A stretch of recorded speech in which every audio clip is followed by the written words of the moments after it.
passion's always been designing. We're exporting to over 30 countries in the world. When it comes to fashion, West Australian women often grab the attention, but far away from King Street is a bunch of West Aussie blokes toiling away in the suburbs and taking on the world. It's not Milan, but Malaga, a suburban factory making designer duds and selling them around the globe.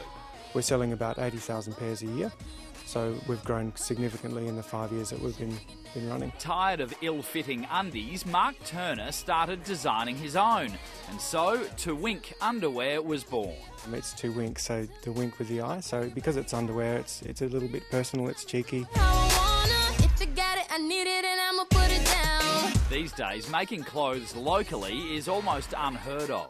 But with the company sacking 1,800 Australian workers, there was uproar last year when Pacific Brands, the maker of Bonds, announced it was sacking staff and moving to China.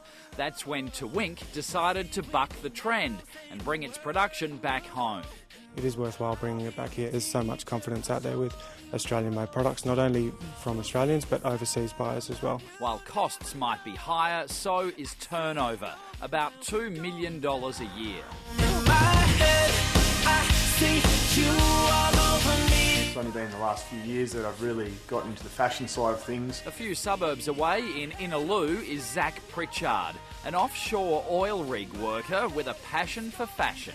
I thought I could just design a little bit and throw it into a printer or something and become successful, but there's definitely a lot more paperwork than I expected. Zach's label, Known Associates, is just starting out. He's designing hats, singlets, shirts and jumpers. A smarter range of men's clothing, but with a fun, sort of funky feel on it. The 26-year-old says a career change takes time, finding manufacturers, even choosing a name.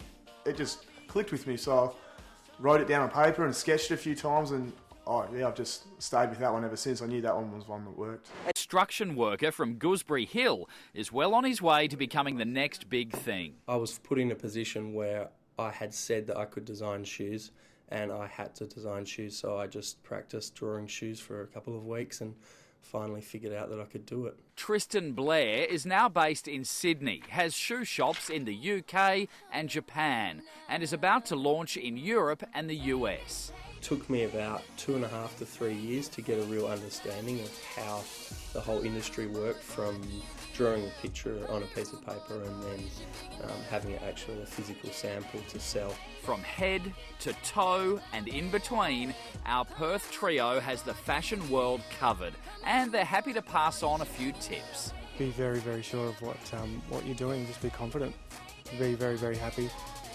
Don't settle for second best, of course, and you'll go very far. The plan is to market the Tristan Blair Shoe Company and get up there and become one of the big names in the shoe industry. That's my ultimate goal, to be able to stop working offshore and have a successful clothing label that everybody loves and wants to wear.